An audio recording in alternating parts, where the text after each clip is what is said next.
Chapter 34. Do not exhaust yourselves like the one who just left. If you notice any symptoms, no matter how minor, speak up immediately. If anyone appears unable to walk on their own, Hin Eldor and Fin Eldor will assist them as before. Understood. The gaze of the remaining 4 members of the Paleta Knights hardened. They too must have been reluctant to be swept away by the mysterious blue wind to an unknown location. Not long after, 2 of the Paleta Knights raised their hands, confessing they couldn't bear the pressure any longer and descended. As the surrounding scenery gradually turned barren, with lush trees and grasses disappearing and only rocks beginning to surface, another one retreated. What remained were a single Paleta Knight, 5 cavalry members, Commander Kishir, and General Gino. Compared to the cavalry members, who showed no signs of fatigue, the lone Paleta Knight's breath was growing ragged, seemingly struggling. Yudir identified him as the knight who had led the way here, the one the other knights called Deputy Commander. He seemed to be the highest ranking of the Paleta Knights who had come this time. He seemed to be the most capable among them too. It was believable that Swordmaster General Gino and Commander Kishir were unaffected, but was it really coincidence that all 5 cavalry members seemed fine?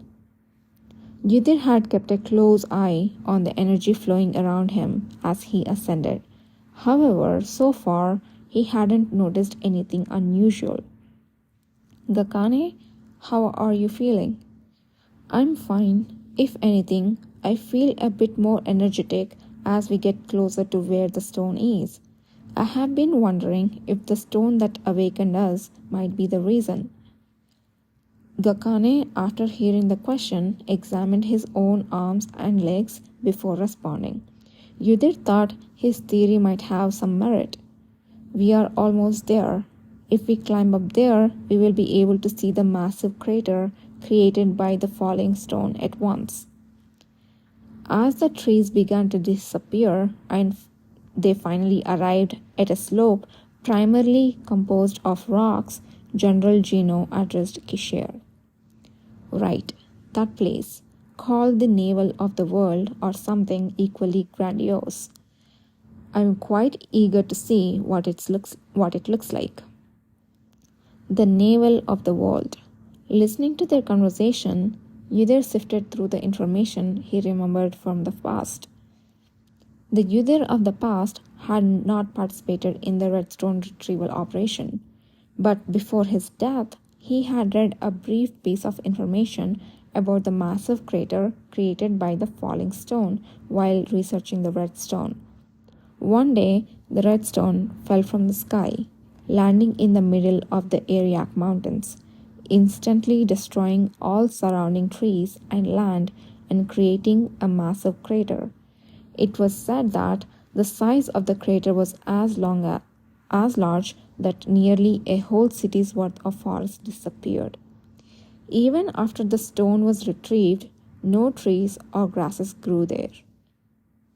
Finally, the party stood at the end of the slope, and before their eyes lay a breathtaking sight, an endless, gigantic chasm. It was as if someone had scooped out a part of the mountain with a colossal spoon. The enormous crater wasn't just a crater. It was more akin to a valley or a rift. I have a feeling the air is different from here on out. It gives me chills. Gakane crinkled his nose, peering down into the abyss. His statement was not just a fragment of his imagination. Yudir also felt a similar sensation, looking at the dizzyingly vast pit.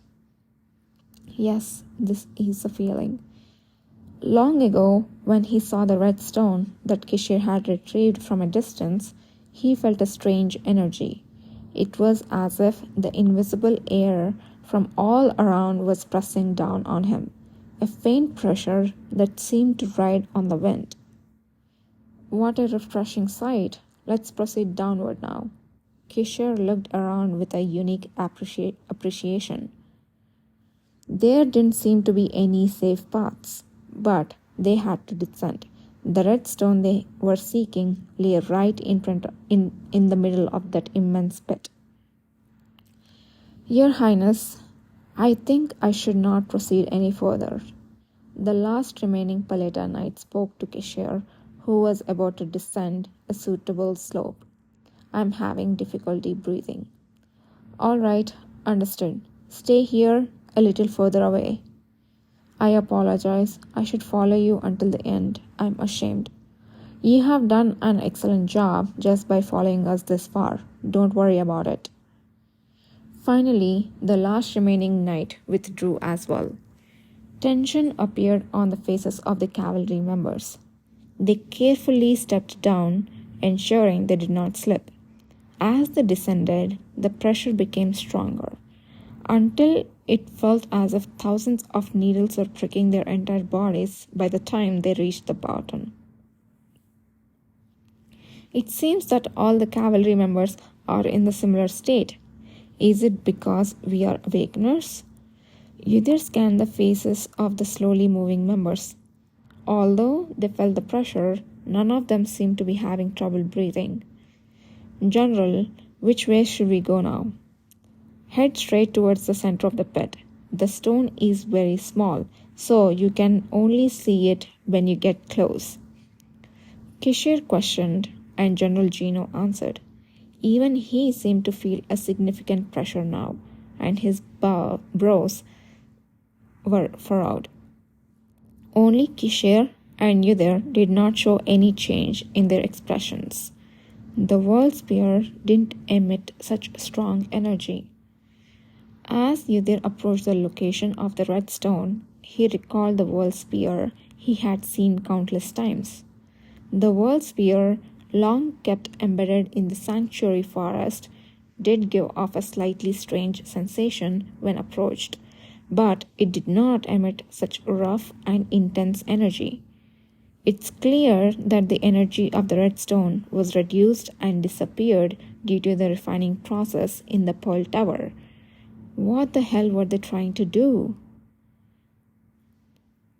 The mages of the Pearl Tower who had refined the red stone into the world spear, Yudhir did not know what their purpose was, but he thought it probably wasn't a good one. They did more than 1 or 2 pieces of trashy research there. Originally, the Pearl Tower was a place created by the Archmage Pierce Mice, who wanted to lead the mages who did not want to be influenced by any political purpose and solely desired to practice magic. Like a clam that caused a foreign substance with hundreds and thousands of layers of nacre to create a single pearl, they were obsessed with magic and lived only for magic, layering countless magics to achieve the essence. They named it Pearl Tower, symbolizing their aspiration to pile up countless magic to form the essence. At first, they were indeed ostracized, but as time passed, the situation changed. The Pearl Tower produced numerous archmages and released several outstanding research findings. Until recently, when people thought of mages, the image of court mages working excessively for the state were strong. But the mages of the Pearl Tower didn't work for anyone. They researched and trained freely. Those bound by the state, moving for the elite, couldn't compare with those who are trained freely. After a few centuries, all the countries could no longer ignore the Pearl Tower, and it grew an organization representing all mages. The problem was that over time, their original good intentions gradually twisted into something strange. The goal of existing solely for magic was gone. The current Pearl Tower clung to the power structures of various nations, using their power for them and consistently conducting inhuman research. The creation of the Misty Wind Horse was one of the less inhuman experiments they conducted. At least It was a product of research using captured monsters and beasts. The mages of the Pearl Tower struggled to do the bitter end to not lose the power they obtained through the Awakener's Red Stone. Uther strongly suspected that their efforts to refine the Red Stone into the World Spear was part of that struggle. Good riddance, even if I didn't do it. Uther chuckled as he recalled the destruction of the Pearl Tower, one of the charges that led to his execution. The stone is in sight. At that moment, General Gino spoke heavily. Uther's gaze, lost in the past, followed his. Half buried in the ground where General Gino was looking was a stone the size of a fist. The stone looked completely ordinary. If it wasn't the only stone in the desolate place, no one would have thought it was the red stone. It was a slightly gloomy color, rough but generally round in shape. Even though they were still quite far away, the stone was very clearly visible because there was nothing around it. The party all stopped, each absorbed in their own emotions. Some showed reverence, some fear, and some simple curiosity. Uther also felt a very strange feeling the moment he saw the stone, but what he felt was far from the reverence or fear from the others. Because of that, his fate had changed. Uther, once an ordinary peasant boy, had become an awakener, possessing the greatest power in the world, and was eventually executed for the crime of trying to touch that stone. His life and death had essentially been determined by that stone.